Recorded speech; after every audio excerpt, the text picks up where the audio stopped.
তো হ্যালো বন্ধুরা, পৃথিবীতে কোনো কাজই ছোট না। ভগবান বা আল্লাহ তাআলা বা গড বা জেসাস ক্রাইস্ট বা ভগবান গৌতম বুদ্ধ, যাদের কথাই বলি না কেন, এরা পৃথিবীতে মানুষকে পাঠিয়েছেন বিভিন্ন কাজকর্ম করার জন্য। এবং সমাজে প্রত্যেকেরই দরকার আছে, প্রত্যেকে সমাজের বন্ধু। তার মধ্যে আমাদের চেষ্টা করতে হবে ভালো ভালো কাজগুলো যাতে আমরা করতে পারি এবং আরাম আয়াসে যাতে সবচেয়ে ভালো কাজ করা যায় সেটা আমাদের চেষ্টা করতে হবে। এবং তাই বলে আমরা পৃথিবীর কোনো কাজকে কখনো ঘৃণা করতে পারি না, কারণ পৃথিবীর কোনো কাজই ছোট না। এই প্রসঙ্গে একটি গল্প, অনেক দিন আগের ঘটনা, একটি গল্প আমরা শুনছি। সেই গল্পটি হলো কি, অনেক দিন আগের ঘটনা। এক বিরাট বড় বিজনেসম্যান, তিনি শত শত কোটি টাকার মালিক,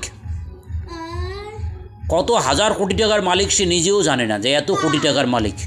সেই বিজনেসম্যানের প্রচুর বড় ব্যবসা রয়েছে, একদম গোটা পৃথিবী জুড়ে তার ব্যবসা বিস্তৃত। তিনি হঠাৎ চলতে চলতে একদিন কি করলেন, গাড়িতে করে একদিকে যাচ্ছিলেন, যাওয়ার সময় হঠাৎ তিনি দেখতে পেলেন যে একটা নদী থেকে ওপারে যেতে হবে, কিন্তু সেই নদীতে ব্রিজটা এখনও তৈরি হয়নি। সেই নদীতে পার হয়ে যদি তিনি সোজা যায় তাহলে সেক্ষেত্রে তার টাইম লাগবে পার হতে ততটুক টাইম, কিন্তু ওই পারে এমনি ঘুরে যেতে গেলে তাকে মিনিমাম 3 ঘন্টা পথ সময় নষ্ট করতে হবে। ঘুরে যেতে গেলে মিনিমাম 3 ঘন্টা সময় লাগবে, কারণ অনেক দূর ঘুরে তারপরে ওই পারে যেতে হবে।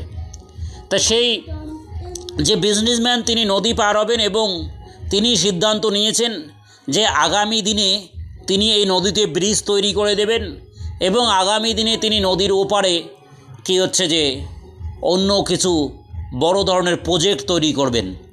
এবং এই কথা তিনি ভাবছিলেন, ভাবতে ভাবতে হঠাৎ তিনি নদী পার হবেন এটাই সিদ্ধান্ত নিলেন। তা নদীতে যখন তিনি নৌকাতে উঠলেন, উঠে নৌকার মাঝিকে তিনি জিজ্ঞেস করলেন, নৌকার মাঝিকে বললেন, এ নৌকার মাঝি, তুমি কতটুকু অবধি পড়াশুনো করেছো?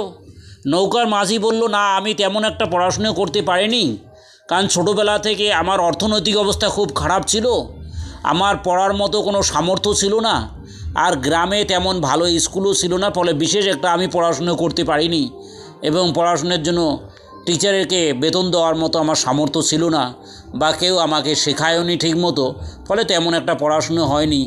আমি এই নৌকা চালাই এবং নদীতে মাছ ধরে কোনো মতে সংসার চালাই। তখন বিজনেসম্যান নৌকাতে বলল, ঠিক আছে, তুমি আমাকে নৌকাতে পার করে দাও নদী। মাঝি বললে, একদম আমি রাজি আছি। তখন মাঝি বিজনেসম্যানকে নৌকাতে তুলল। সেই নৌকাতে আর কেউ নেই, শুধু মাঝি আর সেই বিজনেসম্যান, এত বড় বিজনেসম্যান সেই নৌকাতে আছে। বিজনেসম্যান মাঝিকে হঠাৎ বলল, আচ্ছা, তুমি তো পড়াশোনাও করোনি, তাইলে এবার নৌকা চালাতে থাকো। নৌকা আস্তে আস্তে বিজনেসম্যান বসে আছে আর মাঝি চালাচ্ছে।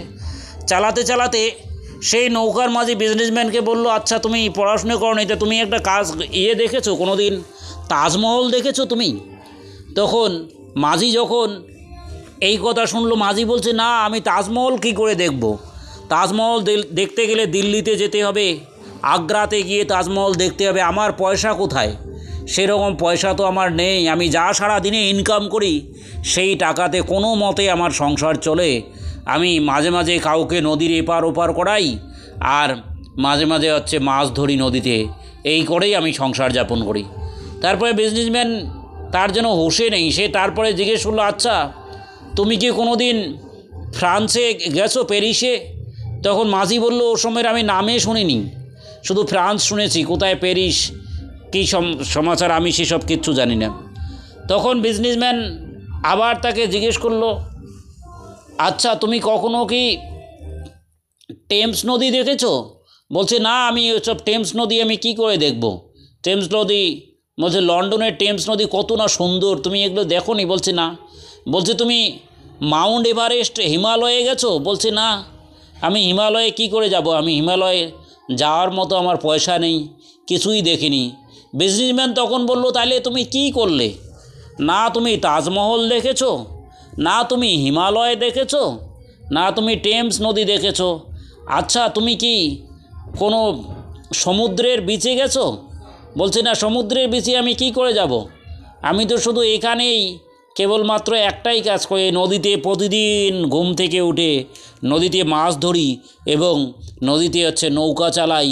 এই নৌকাতে কোনো প্যাসেঞ্জার বসলে তাকে নদীর এপার থেকে ওপারে নিয়ে যাই, এটাই আমার কাজ, এটাই করে আমি সংসার চালাই এবং এই কাজটাই প্রতিদিন আমি করি, এই কাজটাই আমি ভালোবাসি, এটাই আমার ভালোবাসা, এই নৌকা চালানোই আমার ভালোবাসা। নৌকাতে আমি সবসময় দিন যাপন করে খুব ভালো করে নৌকা চালাতে পারি। তখন এই কথা বলতে বলতে হঠাৎ কী হলো যে বিজনেসম্যান যখন চলছে নৌকাতে বসে আছে, বলতে বলতে এবার মাঝি তখন বিজনেসম্যানের কথা শুনতে শুনতে তারপর সেই বিজনেসম্যান হঠাৎ আবার মাঝিকে জিজ্ঞেস করলো, আচ্ছা তুমি কি কখনো সুন্দরবন ঘুরতে গেছো? বলছে না, আমি সেটাও যাইনি। বলছে তাহলে তুমি করলে কি, সেটাও করোনি? বলছে আচ্ছা তুমি কি কখনো প্লেনে উঠেছো? নৌকার মাঝি বলল, না, আমি কখনো প্লেনে উঠিনি, অত পয়সা কোথায়, প্লেনে ওঠার মতো আমার পয়সা নেই, আমি তো সামান্য 2-4 টাকা ইনকাম করি, যে ইনকাম করি তাতে সংসার চালাই এবং কোনো মতে নৌকাটা চালিয়ে যা ইনকাম করি, একটা প্লেনের টিকিটের তো প্রচুর ভাড়া, সেটা আমি কোথায় পাবো, সেটা আমার সামর্থ্যই নেই। বলছে তুমি কোনো বিদেশে গিয়েছো, লন্ডনে, প্যারিসে, আমেরিকায়? নৌকার মাঝি বলল, না, আমি কোথাও যাইনি, আমার কোনো সামর্থ্যই নেই। তখন এই কথা শুনে হঠাৎ নদীর মাঝখানে নৌকার মাঝি কি অন্যমনস্ক হয়ে গেল। সে নিজেকে প্রচণ্ড খুব ছোট মনে করতে লাগলো এবং বিজনেসম্যানের এই কথা শুনে যখন ছোট মনে করতে লাগলো তখন নৌকার মাঝির ধ্যান, সে ফ্রাস্ট্রেটেড হয়ে গেছে নৌকার মাঝি শুনে যে আমি তাহলে পৃথিবীতে কিছুই করতে পারলাম না। বিজনেসম্যান তখন বললো, তাহলে পৃথিবীতে তো তুমি কিছুই করতে পারলে না, না প্লেনে চড়তে পারলে, না হিমালয়ে ঘুরতে পারলে, না দিল্লিতে তাজমহল দেখতে পেরেছো, না ট্রেনে, বলছে ট্রেনে উঠেছো? বলছে ট্রেনে, ভালো ট্রেনে, বলছে না, এসি ট্রেনের কামরাতেও কোনো দিন উঠিনি। বলছে তাহলে পৃথিবীতে তুমি কিছুই দেখোনি? বলছে কোনো পাহাড় দেখেছো? সেটাও দেখিনি। এই কথা যখন শুনলো বিজনেসম্যান তখন খুব দুঃখ পেল এবং দুঃখে তার মন হঠাৎ নৌকা চালানো থেকে অন্যমনস্ক হয়ে গেল। যখন অন্যমনস্ক হয়ে গেল সঙ্গে সঙ্গে নৌকাতে জল ঢুকতে লাগলো। যখন জল ঢুকতে লাগলো তখন সঙ্গে সঙ্গে খুব মুশকিল সমস্যা, নৌকা প্রায় ডুবে যায় অবস্থা। এই রকম পরিস্থিতিতে কী করবে, নৌকা প্রায় ডুবে যায়। নৌকার মাঝি তখন হঠাৎ হুঁশ ফিরল, কিন্তু ততক্ষণে নৌকাতে যা জল ঢুকে গেছে, মাঝিরা আর সেই নৌকা কোনো বাঁচানোর উপায় নেই, নৌকা তখন ডুবে যাচ্ছে। তখন বিজনেসম্যান বলছে, সর্বনাশ হয়ে গেলো, আমি এখন কী করবো, আমি তো সাঁতারও জানি না। তখন নৌকার মাঝি বলছে, চিন্তা নেই, আমি নৌকা ডুবে যাবে, আপনাকে পার করানোর দায়িত্ব নিয়েছি, আমি অবশ্যই আপনাকে হেনতন প্রকারে এই নদী পার করাবো। শেষে নৌকা ডুবে গেল। তখন বিজনেসম্যানকে কী করলো, সেই মাঝি সাঁতার কেটে সেই লোকটাকে, যে বিজনেসম্যান ছিল, তাকে হাত ধরে পিঠে নিয়ে সাঁতার কেটে কেটে তাকে কোনো মতে নদী পার করে দিল। বিজনেসম্যানেরও গা হাত পা সব ভিজে গেছে, কিন্তু নৌকার মাঝির নৌকো শেষে ডুবে শেষ হয়ে গেল, আর তিনি নৌকা খুঁজে পেলেন না। নদীতে নৌকা ডুবে গেছে এবং ইতিমধ্যে কিন্তু বিজনেসম্যানকে পার করে দিয়েছে। তখন বিজনেসম্যান হঠাৎ বলল যে ঠিক আছে, আমারই ভুল হয়ে গেছে, পৃথিবীতে সবারই দরকার আছে, আজ তুমি অন্যমনস্ক হওয়ার জন্য এই হঠাৎ কী হলো যে নৌকার ডুবে গেল এবং আমিও নৌকা চালাতে জানি না এবং আমি সাঁতারও জানি না। তুমি যে না হতে, আজ যেহেতু আমি সাঁতার জানি না, আমার জীবন এখানেই আজ শেষ হয়ে যেত। আমার এত পয়সা করি, ধন দৌলত, এত কোটি কোটি টাকার, কত কোটি টাকার সম্পত্তি আমার আছে আমি নিজেও জানি না, তার হিসাবও আমি রাখি না। পৃথিবীর সবচেয়ে বড় ধনীদের মধ্যে আমি একজন, কিন্তু আমি তো আজ মরেই যেতাম তুমি না হলে। ঠিক আছে, তবে আজ আমার পৃথিবীতে একটা ভুল ধারণা দূর হয়ে গেল, পৃথিবীতে প্রত্যেকটা কাজই মূল্যবান। তুমি যে এই নৌকা চালিয়ে নৌকা পার হচ্ছিলে, আমি এটাকেও আজ থেকে অনেক ধন্যবাদ জানাবো এবং তোমার এই কাজকেও আমি স্যালুট জানাবো। এবং আমার মনের মধ্যে একটা ভুল ধারণা ছিল যে কেবল খুব হাই লেভেল হায়ার ক্যাটাগরির কাজকে আমি সম্মান দিতাম, কিন্তু আজ থেকে আর নয়। আজ থেকে আমি জানবো প্রত্যেকটা কাজকে আমাদের পৃথিবীতে সম্মান দিতে হবে, এবং আমি অবশ্যই এই কাজকে আমি সম্মান, যে কোনো কাজকে সম্মান দেব। এবং তোমার এই কাজটা খুব সম্মানীয়। তুমি এই কাজ করে যা রোজগার করো, সেই রোজগারে তুমি যে সুন্দরভাবে সুখে জীবন কাটাচ্ছ, ভগবান তোমাকে সুখে জীবন কাটানোর ইয়ে দিয়েছে, দান করেছে তোমাকে সুখী জীবন কাটানোর জন্য, যে তোমাকে জীবন দান করেছে। এটাই তোমার কাছে অনেক। আজ তুমি না হলে আমার জীবন তো আজ শেষ হয়ে যেত। ভগবান মনে হয় তোমাকে আমাকে রক্ষা করার জন্য পাঠিয়েছে। যাই হোক, তোমার নৌকা তো ডুবে গেল, বলছে এই নৌকা পাবে না। তখন মাঝি বলল, কী আর করা যাবে, খেটে খুঁটে দেখি, আমাকে খুঁজে দেখতে হবে যদি নৌকাটা পাই। বিজনেসম্যান বলল, ঠিক আছে, আমার জীবনটা রক্ষা করেছো, আমি তোমাকে এই রকম একটা নৌকা আমি নিজেই কিনে দেবো, চিন্তা নেই, তোমাকে কিনে দেবো, আমার জীবন রক্ষা করেছে। তবে যাই হোক, আমার এই নদীর উপরে আমার প্রজেক্ট তৈরি হবে, বিরাট বড় কোটি কোটি টাকার প্রজেক্ট তৈরি হবে, যার জন্য আমি এখানে এসেছি। এবার আর নৌকোতে চড়ে আমি যাব না, এরপর আমি ঘুরে এদিক দিয়ে চলে যাব। যাই হোক, আজ থেকে আমার ভুল ধারণা তৈরি হলো, এবং এই ভুল ধারণাটা পুরো দূর হয়ে গেল। যে ভুল ধারণা ছিল পুরো দূর হয়ে গেল, যে পৃথিবীর প্রত্যেকটা কাজকে সম্মান দেওয়া উচিত। তাই বন্ধুরা, তোমরা দেখতে পেলে যে এত বড় বিজনেসম্যান, সে নৌকার মাঝিকে বারবার বলছিল, কিন্তু নৌকার মাঝি না হলে তো বিজনেসম্যান আজ খতম হয়ে যেত, তার জীবন তো শেষ হয়ে যেত এত বড় বিজনেসম্যানের। তাই মাথায় রাখতে হবে, পৃথিবীতে প্রত্যেকটা কাজের ভগবান বা আল্লাহ তাআলা বা গড বা যেসব সবাই প্রত্যেকটা কাজের আলাদা আলাদা ভ্যালু দিয়েছে, প্রত্যেকটা কাজের আলাদা আলাদা সম্মান আছে।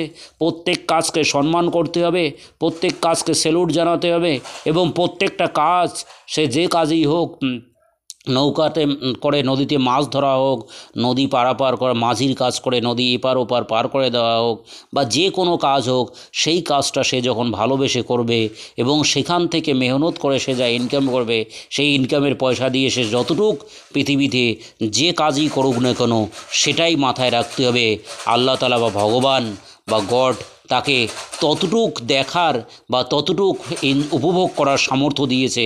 তার বেশি প্রয়োজন নেই পৃথিবীর, তার বেশি কোনো কিছু প্রয়োজন নেই। তার বেশি ভাবনা চিন্তা করলে তার সেই কাজটাও নষ্ট হয়ে যাবে। এবং আমরা যারা এইসব ভাবি যে অন্যদেরকে নেগলেক্ট করি, না, সেটা নেগলেক্টের ব্যাপার না। পৃথিবীতে সবার জন্য ভগবান আলাদা আলাদা করে এইভাবে সেটিং করেছে, এবং প্রত্যেককে পৃথিবীতে দরকার আছে। যেমন নৌকার মাঝিকেও দরকার আছে, বিজনেসম্যানকেও দরকার আছে, সমাজে কুমোর কামার তাঁতি জেলে প্রত্যেককে দরকার আছে, প্রত্যেকের প্রয়োজন আছে, প্রত্যেককে ছাড়া আমরা বাঁচব না। এই জন্য প্রত্যেকটা কাজই সমান, এবং ভগবান প্রত্যেককে যেরকম কাজ করার জন্য সিলেক্ট করেছে, আমরা সেই রকমভাবে কাজ করব। এবং এই গল্পটা তোমাদের কেমন লাগলো বন্ধুরা, তোমরা জানাবে। এবং এই গল্পটা থেকে আমরা বুঝতে পারলাম যে নৌকার মাঝি তিনি যথেষ্ট সুখে আছেন, তিনি তার মধ্যে কোনো দুঃখ নেই, কিন্তু তাকে দুঃখ দেওয়ার জন্য কে দায়ী? একমাত্র বিজনেসম্যান তাকে হঠাৎ তার মাথার ভিতরে এই রকম বিভিন্ন ধরনের কথাবার্তা ঢুকে দিয়ে তাকে দুঃখে কাতর করে দিচ্ছিল। তাই মাথায় রাখতে হবে, আমরা যে কাজ করব সেই কাজ থেকে, সেই কাজটাকে ভালোবেসে, যখন নৌকার মাঝি তার নিজের নৌকা পারাপারের কাজটাকে ভালোবেসে করছিল এবং সেখান থেকে যা ইনকাম করছিল তা দিয়ে সংসার চালাচ্ছিল এবং তাতেই সে মহান সুখে জীবনযাপন করছিল। কিন্তু যখন সেই তার ব্রেনের সফটওয়্যারের মধ্যে বিজনেসম্যান এইসব পৃথিবীর বিভিন্ন ধরনের জিনিসের কথাবার্তা ঢুকে দিল, তখন তিনি মহা টেনশনে পড়ে গেল, এবং তখন অন্যমনস্ক হয়ে সেই কাজটাও নষ্ট হয়ে গেল, এবং তখন তার সুখ ছিনিয়ে নিল। তাহলে বন্ধুরা, এই গল্প থেকে আমরা দুটো জিনিস দেখতে পেলাম। এক, আমরা পৃথিবীতে ভগবান বা আল্লাহ তাআলা বা গড আমাদেরকে যে কাজ দিয়েছে সেই কাজে আমরা সুখে থাকব, এবং অবশ্যই সেই কাজে সুখে থেকে আমরা সুন্দর জীবনযাপন করতে পারবো। কিন্তু 1 নম্বর পয়েন্ট।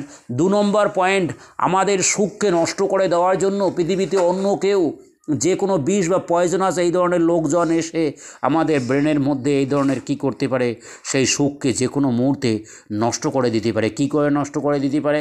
তারা এসে এই ধরনের কম্পেয়ারিং শুরু করতে দিতে পারে। বন্ধুরা, এই ধরনের কম্পেয়ারিং কখনো করা যাবে না পৃথিবীতে। যে কোনো কাজে, কোনো কাজ ছোট নয়, সেই কাজে কম্পেয়ারিং করা যাবে না। যখনই এই ধরনের কম্পেয়ারিং হবে, তখন সঙ্গে সঙ্গে কী হবে, নিজের কাজকে ছোট বলে মনে হবে। আসলে পৃথিবীতে কেউই সুখে নেই। ওই বিজনেসম্যানও হয়তো উনিও সুখে নেই, উনিও অনেক জ্বালা যন্ত্রণায় ভুগে আছে। কাজেই প্রকৃত সুখ শুধু বিজনেসই আসবে সেটাই নয়, প্রকৃত সুখ সেখানেই আসবে যখন যে কাজটা পৃথিবীতে যে করবে সে করে সেই কাজটায় তৃপ্তি লাভ করবে এবং সেই কাজের উপর বেসিস করে সে যখন নিজের সুন্দর জীবনযাপন করবে, সেটাই হচ্ছে প্রকৃত সুখ। তা সেই সুখের কথা আমাদের মাথায় রাখতে হবে যে যখন সেই সুখকে ভঙ্গ তখনই হবে যখন সেখানে কোনো কম্পেয়ারিং বা তুলনা, অন্যদের সঙ্গে তুলনাজনিত ব্যাপার আসবে, তখনই সেখানে সেই সুখটা নষ্ট হয়ে যাবে। তাই 2 নম্বর পয়েন্ট, আমরা পৃথিবীতে কখনোই কারো সঙ্গে কোনো দিন কম্পেয়ারিং বা তুলনা যদি না করি, তাহলে পৃথিবীতে কোনো দিন দুঃখ এসে গ্রাস করবে না। ফলে নিজের কাজের প্রতি কখনোই ঘৃণা জন্মাবে না, বরং দিনের পর দিন সেই কাজে আমাদের কী হচ্ছে, অনেক সেই কাজে আগ্রহ জন্মাবে এবং আমরা সেই কাজ অনেক উন্নতির সহিত করতে পারবো এবং দিনের পর দিন খুব সুখে জীবনযাপন করতে পারবো। বন্ধুরা, এই বলে রাখলাম আজকে। তোমরা সবাই আমাদের এই চ্যানেলটাকে সাবস্ক্রাইব করে দেবে, লাইক করে দেবে, শেয়ার করে দেবে। ওকে, বাই।